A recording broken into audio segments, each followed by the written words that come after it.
এখন চলে এসেছি হিমাচলের কুলু উপত্যকায় আর দাঁড়িয়ে আছি হোটেল কুলু ভ্যালির বারান্দায়।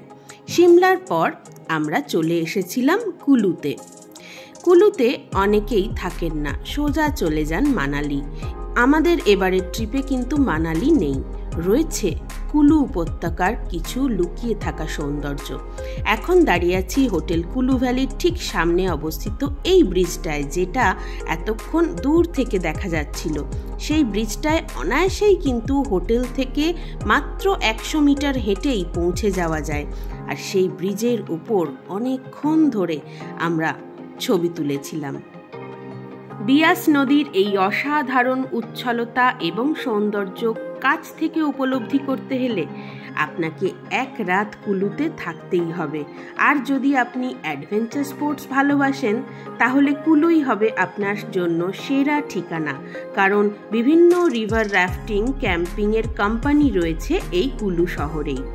আমরা যে হোটেলে এসে উঠেছি সেটির নাম হোটেল কুলু ভ্যালি, যেটি আখাড়া বাজারের একদম কেন্দ্রবিন্দুতে অবস্থিত। এবং এই হোটেলের নিচে রয়েছে ওয়াইল্ড ক্রাফটের শোরুম এবং পাঞ্জাব ন্যাশনাল ব্যাংকের এটিএম। তার মানে বুঝতেই পারছেন আশেপাশে দোকান বাজারে পরিবেষ্টিত এলাকা। এটি কিন্তু কুলুর বেশ জমজমাট এলাকা এবং হোটেলটিও কিন্তু বেশ ভালো। অথচ রুমের ট্যারিফ শুনলে আপনার চোখ উল্টে যাবে। একদম বাজেট হোটেল, কিন্তু অসম্ভব পরিষ্কার পরিচ্ছন্ন এবং সুন্দরভাবে সাজানো গোছানো। আমরা দেখে মুগ্ধ হয়ে গেছিলাম, কারণ আমরা একদমই বাজেট রুম বুক করেছিলাম এই হোটেলে। আমরা গুগল পের মাধ্যমে 50% অ্যাডভান্স রুম ট্যারিফ পে করে দুটি রুম বুক করেছিলাম আমাদের এবারের ট্যুরের জন্য। এবং রুম দুটোই হলো স্ট্যান্ডার্ড ডাবল বেডরুম, যেগুলি গ্রাউন্ড ফ্লোরেই অবস্থিত। আমরা এখন রিসেপশন এরিয়া থেকে এগিয়ে যাচ্ছি গ্রাউন্ড ফ্লোরের দিকে। এখানে বেসমেন্টে রয়েছে ভেজ রেস্টুরেন্ট, সেখান থেকেই আমরা খাবার খেয়েছিলাম। এক রাতের জন্য এই কুলু হোটেল ভ্যালির অভিজ্ঞতা আমাদের কাছে কিন্তু ভীষণ ভালো হয়েছে। তাই জন্য আমরা হাইলি রিকমেন্ড করব কুলুতে হোটেল কুলু ভ্যালিতে থাকার জন্য। পরিষ্কার পরিচ্ছন্নতা এবং মালিকের অ্যাস্থেটিক সেন্স সত্যিই দেখার মতো। এই হোটেলে রয়েছে অসংখ্য রুম এবং বিভিন্ন কোয়ালিটির রুম, এবং রুম ট্যারিফ শুরু হচ্ছে 1200 টাকা থেকে শুরু করে 3000 টাকা অবধি। আমরা যে স্ট্যান্ডার্ড ডাবল বেডরুমে ছিলাম এটির দাম পড়েছিল 1500 টাকা। রুমের সাইজ ছোট, যেহেতু ট্যারিফও কম, গিজার ছিল, বাথরুম ছিল, অত্যন্ত পরিষ্কার পরিচ্ছন্ন, নিট অ্যান্ড ক্লিন, যেটা বিশেষ করে দরকার। রুমে দুটি বসার চেয়ার, টেবিল, টিভি, ফ্যান ছিল।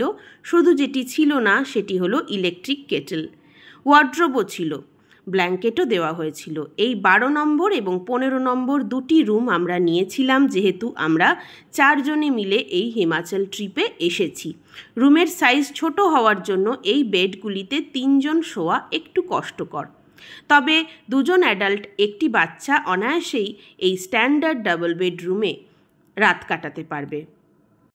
এখানে দোতলা, 3 তলা এবং 4 তলার রুমগুলি হাই ট্যারিফের, মোটামুটি 2000 টাকা থেকে 3500 টাকা অবধি সেগুলোর দাম। সেগুলো অত্যন্ত স্পেশিয়াস এবং সেই রুমগুলোতে নানান রকম ফ্যাসিলিটি, যেমন electric kettle, tea coffee maker ইত্যাদি ছিল। এখন চলে এসেছি হোটেল কুলু ভ্যালির টেরেসে। এই টেরেসটি কিন্তু খুব আকর্ষণীয় এবং এটি কমন স্পেস। সব মানুষ, মানে যারা গ্রাউন্ড ফ্লোরে থাকবে তারাও কিন্তু অ্যাক্সেস করতে পারবে এই টেরেস এবং ওপেন ব্যালকনিটি।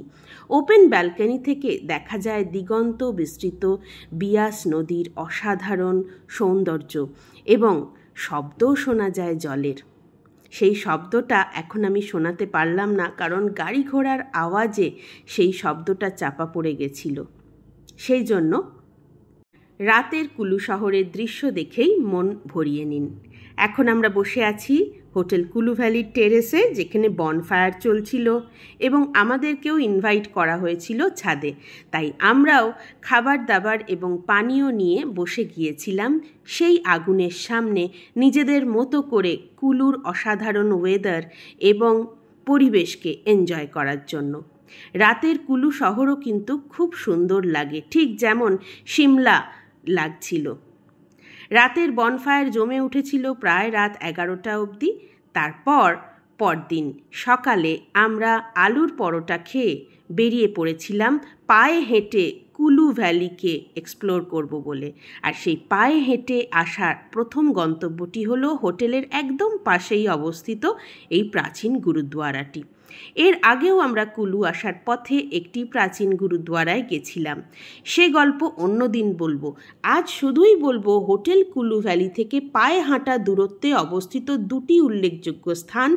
একটি হলো এই গুরুদ্বারা দর্শন এবং আরেকটি হলো প্রায় 500 বছরের প্রাচীন একটি মন্দির, যেটির নাম রঘুনাথজির মন্দির বা অনেকে লোকালরা রাম মন্দিরও বলে থাকেন। সেই রাম মন্দিরের উদ্দেশ্যে 1 কিলোমিটার ট্রেক ঘন জঙ্গলের মধ্যে দিয়ে আমরা এখন এগিয়ে চলেছি। আপনাদেরকে দেখাবো সেই রঘুনাথজি মন্দিরের পুজো পাঠ, হোম যজ্ঞ সব কিছু। আমরা খুবই লাকি ছিলাম, আমরা সময় নির্ঘণ্ট না জেনেই নিজেদের মতো করে বেরিয়ে পড়েছিলাম রঘুনাথজির মন্দির দেখব বলে। মোবাইলের জিপিএস অন করে আমরা ধীরে ধীরে এগিয়ে যাচ্ছিলাম রঘুনাথজির মন্দিরের দিকে।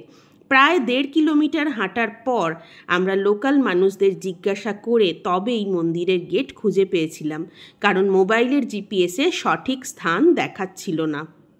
অনেকক্ষণ কসরত করার পর আমরা এখন এসে পৌঁছে গেছি সুপ্রাচীন রঘুনাথজির মন্দির তথা রাম মন্দিরের সামনে, যেটি কুলুর একটি অত্যন্ত প্রাচীন মন্দির।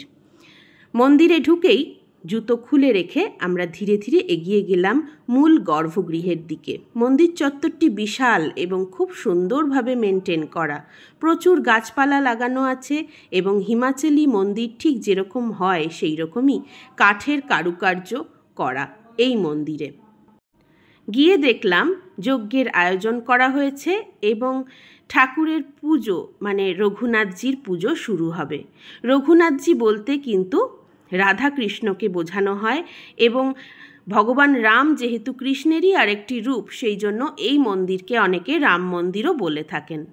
এই মন্দিরটি খুব সুন্দরভাবে রিনোভেট করা হয়েছে রিসেন্টলি, তবে পর্যটকের ভিড় কিন্তু একদমই নেই, কারণ কুলুতে রাত্রিবাস করে খুব কম মানুষ, আর যারা করে তারা হয় রিভার রাফটিং ক্যাম্পিং করার জন্য, আর নয়তো মানালি, রোটাং বা কাসোল যাওয়ার পথে 1 রাত ট্রানজিটের জন্য। আমাদের মতো এইভাবে পায়ে হেঁটে কুলু ভ্যালিকে এক্সপ্লোর করেছেন এমন পর্যটক কিন্তু খুঁজে পাওয়া যায় না। আমাদের হাতে যেহেতু অনেকটা সময় ছিল, সেই জন্য আমরা কুলু ভ্যালি এক্সপ্লোর করছি এবং আজকেই আমরা চলে যাব কাসোল। সেই ভিডিও কিন্তু আসতে চলেছে, তাই এখন দেখে নিন এখানে রঘুনাথজির পুজো কিভাবে সম্পন্ন হয় সেই কিছু ঝলক।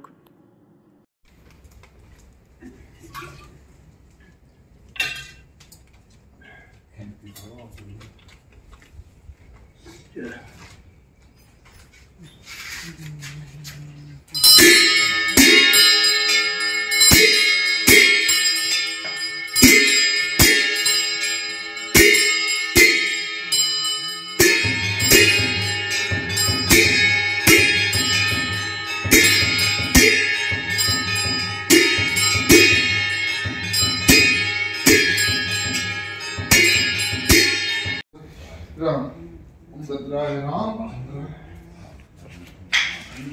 सीताय पते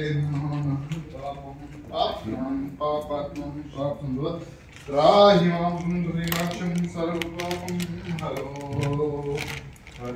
ओम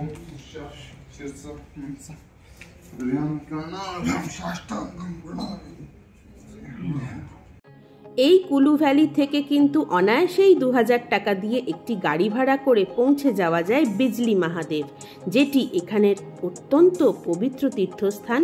এবং শুধু তাই নয়, বিজলি মহাদেব একটি পাহাড়ের একদম টপে অবস্থিত, যেখান থেকে আশেপাশের বরফ আচ্ছাদিত পাহাড়ের একটি 360 ডিগ্রি ভিউ পাওয়া যায়।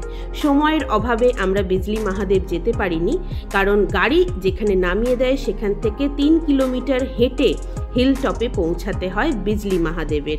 সেই জন্য পরের বার আসার ইচ্ছা থাকবে বিজলি মহাদেবের। আমরা আপাতত গাড়ি নিয়ে এগিয়ে চলেছি কাসোলের উদ্দেশ্যে, আর পথে দেখে নেব মণিকরণ। সঙ্গে থাকুন, দেখতে থাকুন ট্রাভেল থেরাপি বাই সুদীপ্তা, কারণ আগামী দিনে আসতে চলেছে হিমাচল সিরিজের একের পর এক নতুন ভিডিও। ভালো থাকবেন, সঙ্গে থাকবেন, দেখতে থাকুন।